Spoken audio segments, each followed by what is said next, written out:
যারা আছেন মাইলস্টোনের ওনারা আমাদেরকে জানাবেন। ওনারা ইন্টারন্যাশনাল পর্যায়ে আমি এখন প্রমোশনে এগিয়ে যাচ্ছি, ইন্টারন্যাশনাল ব্র্যান্ডসগুলোর সাথে কাজ করছি এবং মাইলস্টোন স্কুলের ঘটনা নিয়ে বারিশাহকের ব্যবসা থেকে শুরু করে ব্লাড ডোনার ইন্টারন্যাশনাল পর্যায়ে আমি এখন প্রমোশনে এগিয়ে যাচ্ছি, ইন্টারন্যাশনাল ব্র্যান্ডসগুলোর সাথে কাজ করছি। মাইলস্টোন স্কুলে ঘটে যাওয়া দুর্ঘটনার পর ঘটনাস্থলে হাজির হন মডেল ও সোশ্যাল ইনফ্লুয়েন্সার বারিশা হক। তবে স্কুল ক্যাম্পাসে প্রবেশ করতে গেলে তাকে আটকে দেয় পুলিশ। এ সময় গণমাধ্যমের সঙ্গে কথা বলেন তিনি, পাশাপাশি নিজের পরিচিতি তুলে ধরেন, জানান আমি একজন ইন্টারন্যাশনাল প্রমোটার, সামনে আন্তর্জাতিক ব্র্যান্ড প্রমোশনের কাজও দেখতে পারবেন। সোশ্যাল মিডিয়ায় সরব বারিশা যেন আলোচনায় থাকতে বেশ আগ্রহী। সময় অসময় যে কোনো প্রসঙ্গে তার সরব উপস্থিতি লক্ষ্য করা যায়। মাইলস্টোন স্কুলে ঘটে যাওয়া এই কালো অধ্যায়ও ব্যতিক্রম নয়।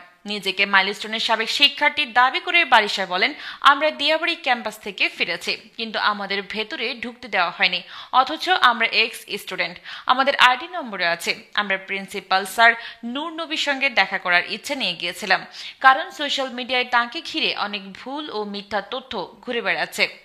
ফেসবুক একটি ভিডিও বার্তায় বারিশা বলেন, বহিরাগতদের প্রবেশ নিষিদ্ধ করেছে কর্তৃপক্ষ, তাই পুলিশ মোতায়েন করা হয়েছে, কিন্তু আমরা তো বহিরাগত নই, আমরা এই স্কুলেরই প্রাক্তন শিক্ষার্থী। প্রিন্সিপালকে উদ্দেশ্য করে বারিশা বলেন, স্যার যদি আপনি বা আপনার পরিবারের কেউ এই ভিডিওটি দেখেন তবে জানাবো, আমরা এক্স স্টুডেন্টরা আপনার সঙ্গে দেখা করতে চাই। আপনি আমাদের সামনে আসেন, মিডিয়ার সামনে আসেন, প্রেসের সামনে আসেন, আমরা মুখোমুখি হতে চাই।